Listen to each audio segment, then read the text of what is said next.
Well, please have open before you the reading that we had earlier, 1 Samuel and chapter 27. And the title of our message tonight is The Great Escape, when faith gives way to fear. 1 Samuel 27, verse 1. But David thought to himself, one of these days I shall be destroyed by the hand of Saul. The best thing I can do is to escape to the land of the Philistines. Then Saul will give up searching for me anywhere in Israel, and I will slip out of his hands. Researchers studying fight or flight responses observed that prey animals often run away into terrain where predators hunt more effectively. The instinct to flee is powerful, but it often leads into greater vulnerability, dead ends, ambush. In 1812, Napoleon's army confidently marched into Moscow. But when supply lines collapsed and winter set in, he made a fatal mistake. He ordered a retreat.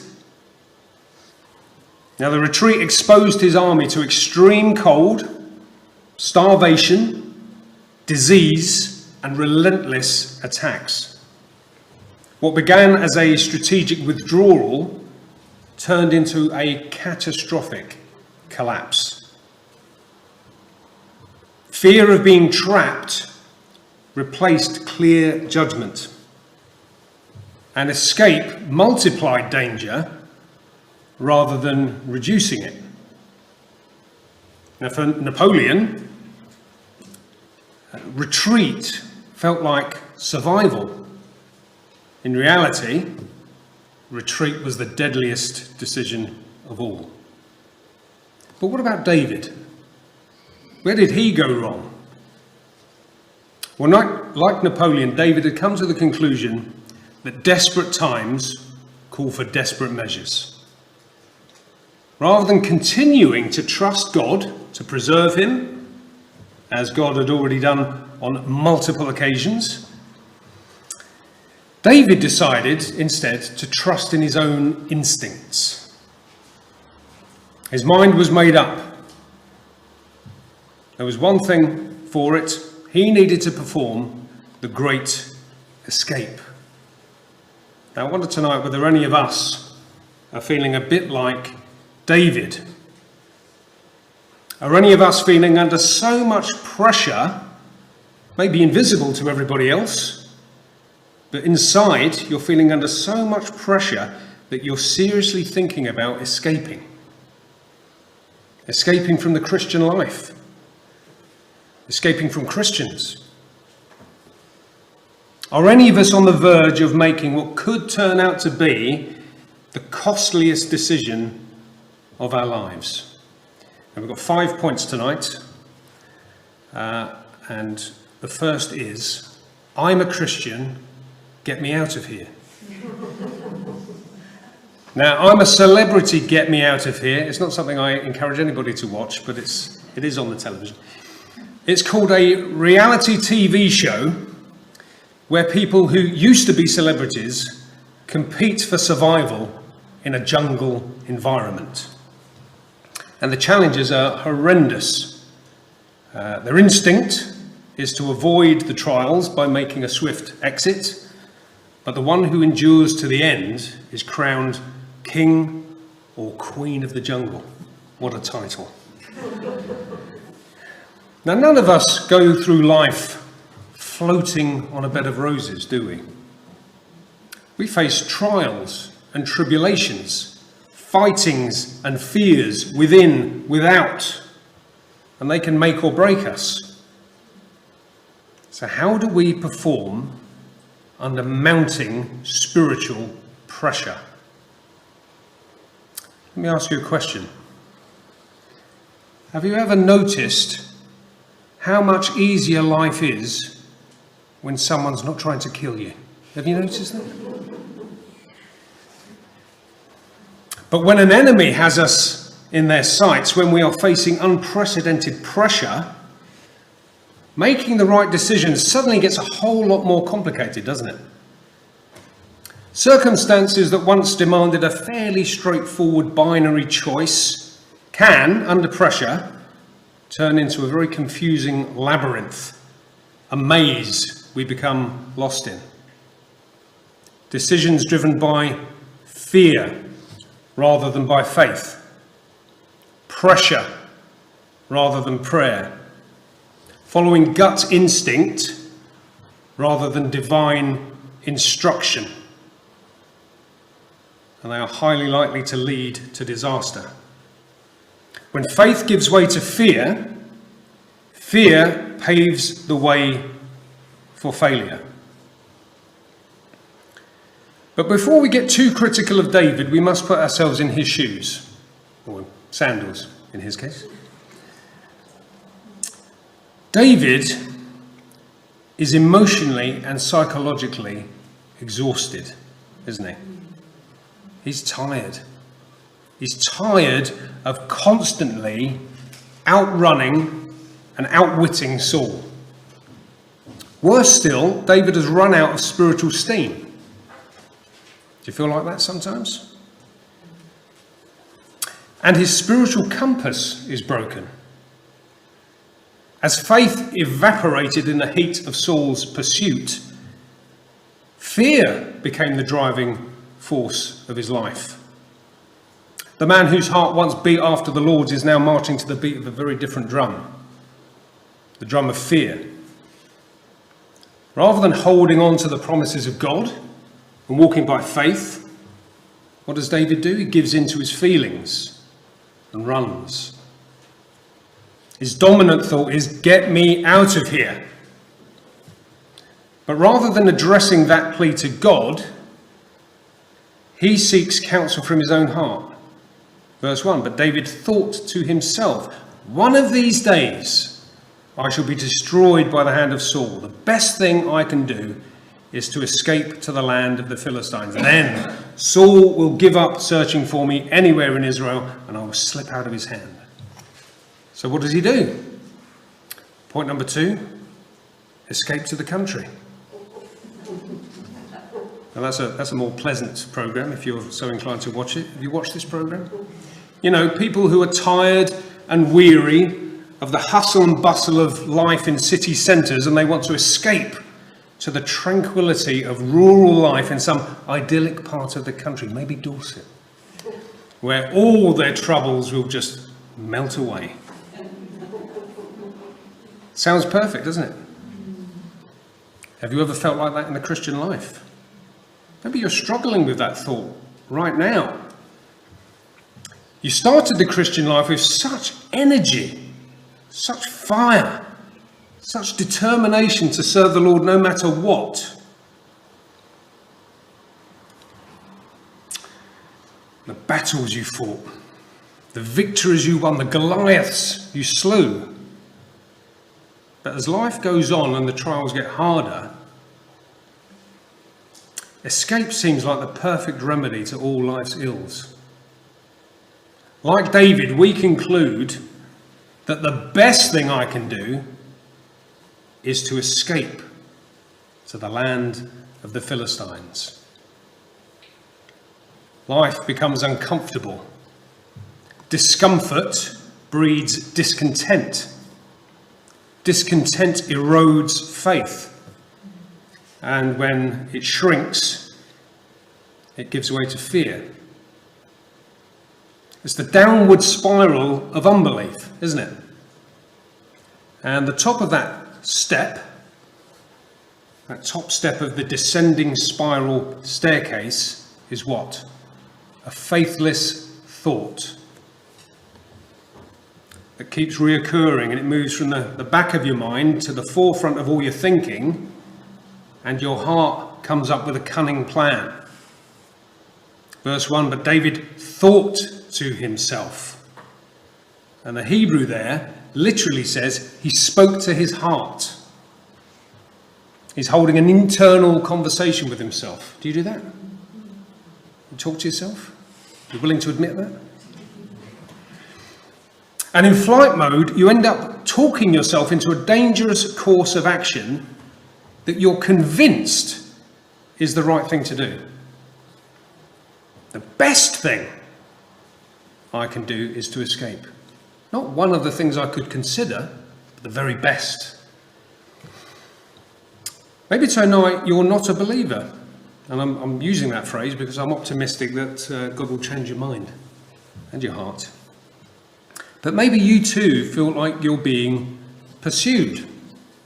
Not by an evil enemy, but by someone who wants your very best. By God himself. Maybe you feel like his gospel hounds are in hot pursuit of you.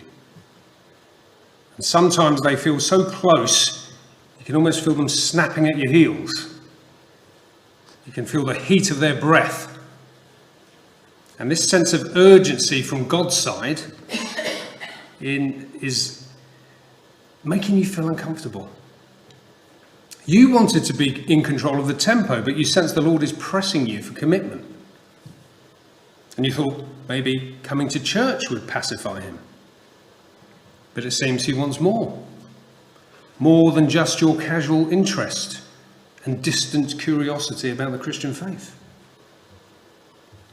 You've discovered that he wants your whole life. He wants your soul. And for many, that's a daunting and overwhelming prospect. And faced with that kind of divine pressure, perhaps you're looking for the exit. You're feeling like you want to beat a hasty retreat to escape his all-seeing guise and his hot pursuit. To retreat to safer territory. To return to a place where you feel out of the spotlight, where you feel more in control. A place of freedom. If I can offer you some advice, let the gospel hounds catch you. Because they won't hurt you. They'll take you, they'll present you at the foot of the cross, at the feet of your gracious pursuer, who will rescue you from the fatal consequences of a successful escape. The Apostle Paul described himself as a prisoner for the Lord, but Christians as the Lord's freedmen.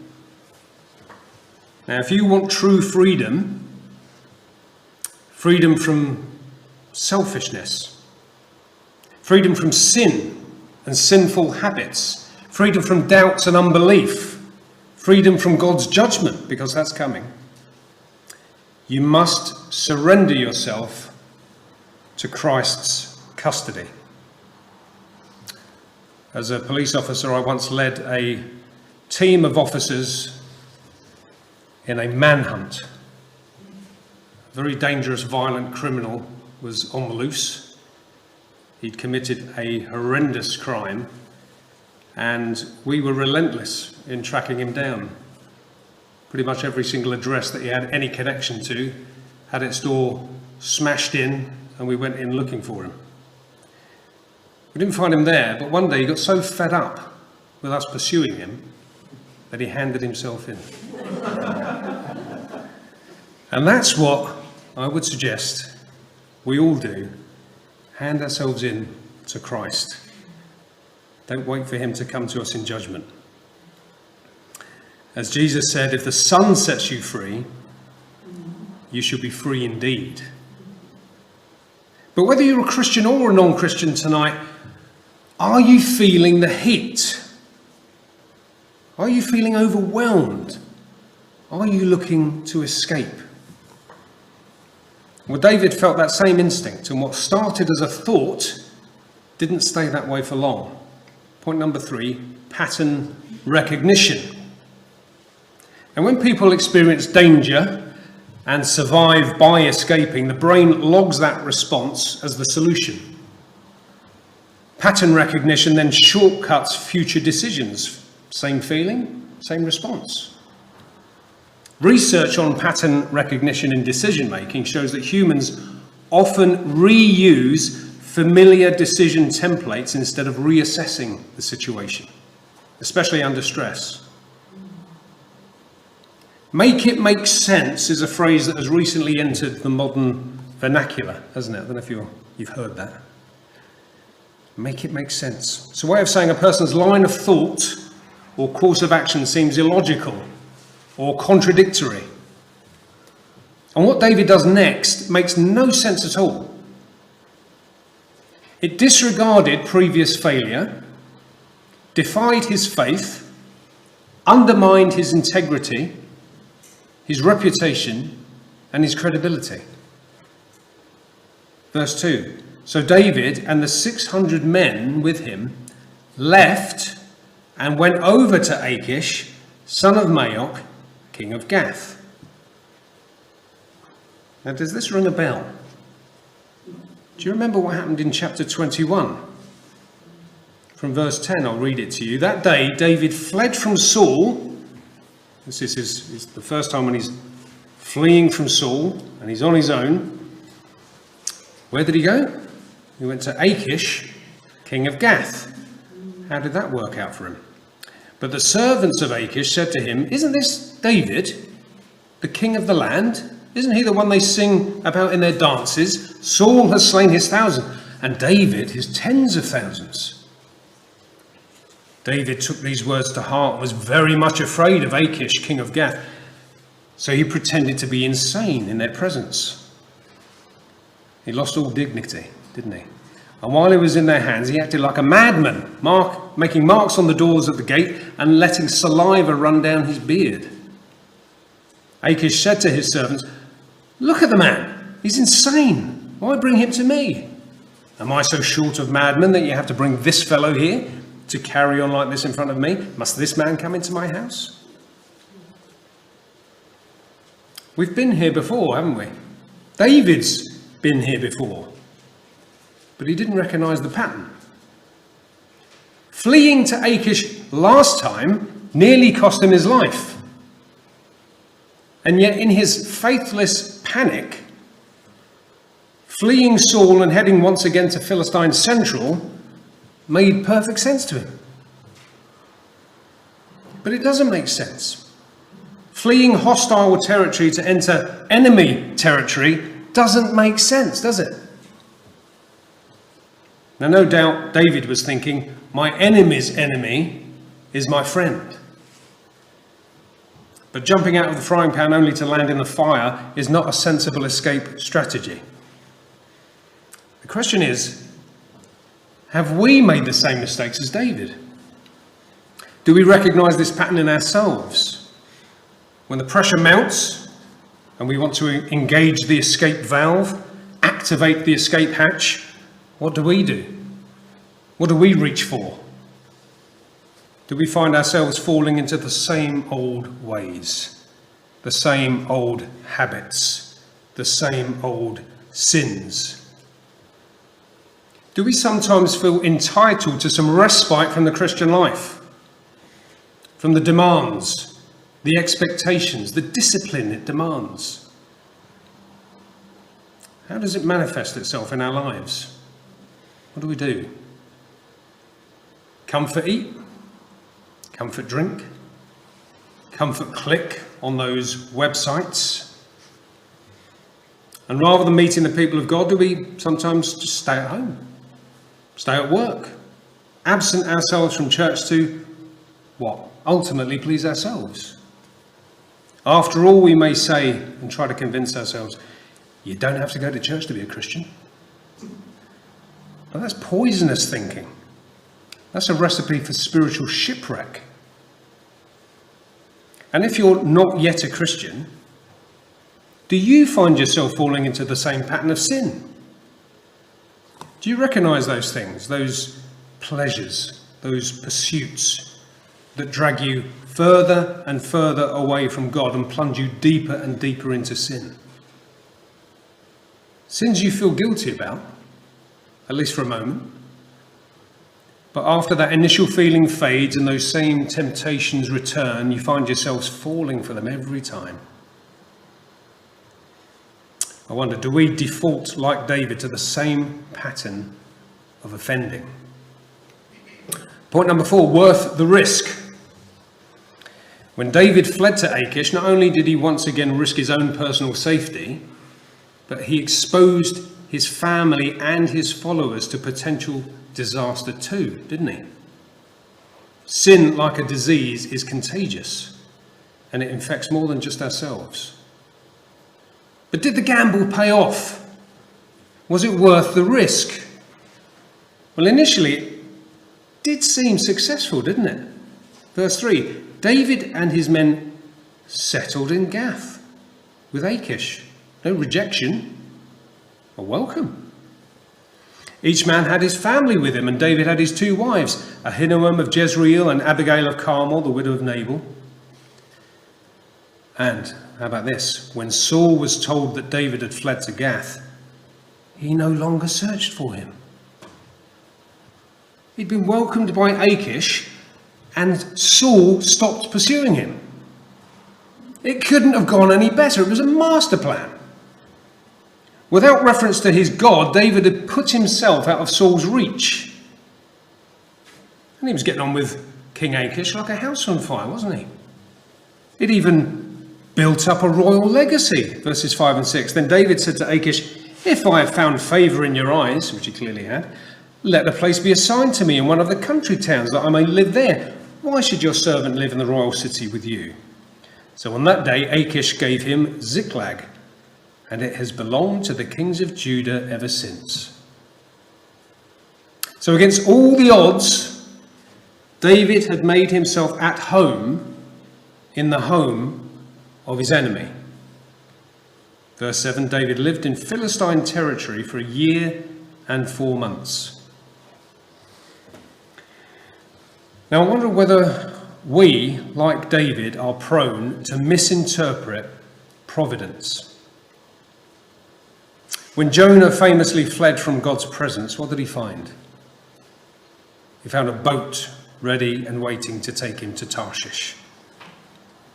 David, acting on impulse, becomes best friends with the greatest enemy of Israel and inherits Ziklag. It all went well. Or did it? When we feel no ill effects from disobeying God or not seeking his will, his guidance, his direction, does that convince us that we were in the right all along? We got away with it. When our conscience is strangely at ease, even when we are disobeying the Lord, that is not a time for complacency or celebration, because it's merely the lull before the storm. Look where it led David. Astonishing. Genocide. Verse 8. Now David and his men went up and raided the Geshurites, the Girzites, and the Amalekites. Whenever David attacked an area, he did not leave a man or woman alive, but took sheep and cattle, donkeys and camels and clothes. Then he returned to Achish, wiping out entire communities. Lies and deception. Verse 10, when Achish asked, where did you go raiding today?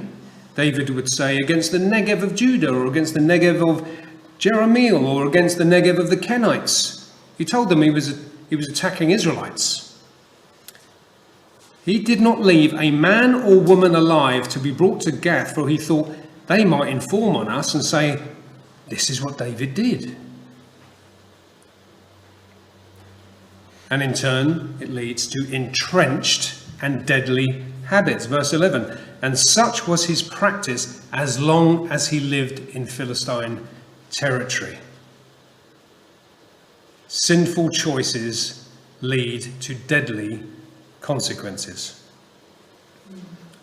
And what does the Bible say about friendship with the world? James 4 verse 4, you adulterous people, don't you know that friendship with the world means enmity, hostility against God? Therefore, anyone who chooses to be a friend of the world becomes an enemy of God.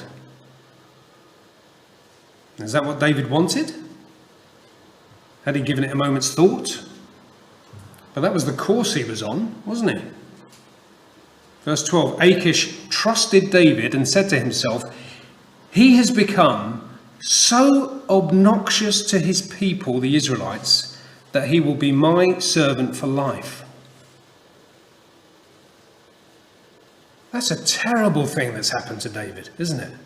That Achish could say that of him. But it's a perfect description of what Satan wants to achieve in your life and in the life of every child of God. He wants you to reject God and his people and be loyal to him for life. That's not a place we should be. So as we close, final heading, back to the future. And where did that downward spiral staircase eventually lead David? And was there a way of resetting his course to go back to the pathway that would lead him to fulfill God's future promise and purpose for him? If you read on in 1 Samuel 29, we're told that David literally joined the ranks of the Philistine army to go to war against his own people. Imagine that. How the mighty have fallen. But had he placed himself beyond the reach of forgiveness and restoration? That's the question. Well, thankfully, by the grace of God, David was protected from taking the lives of his future subjects and jeopardizing his future reign as king. Seeking refuge in the world to escape the rigors of the Christian life may offer you a temporary feeling of relief and even peace. But those feelings will perish, spoil, fade. It will end in disaster unless God brings us to our senses. Now, thank God that he is the God of the prodigal. David was the prodigal son who had left the father's house and gone to the far country. And at the very point where you'd think that all was lost, God brought David to his senses. God made a way out and brought him home. But what about us tonight, you and me? Have we been plotting the great escape? Has faith given way to fear? Well, the good news tonight is that the grace of God can make fear give way to faith. We need to come to our senses, to come back to Christ, to rededicate our lives to him and to his people if we were thinking of disappearing into the horizon. Or perhaps for the very first time, will you give your life, your heart, your mind, your will, everything that you are to Jesus? Will you ask him to forgive you? Will you trust in his death on the cross to pay the price for your sin? Because if you do, like David, you'll be restored to the life that God always intended for you. Life eternal. Amen.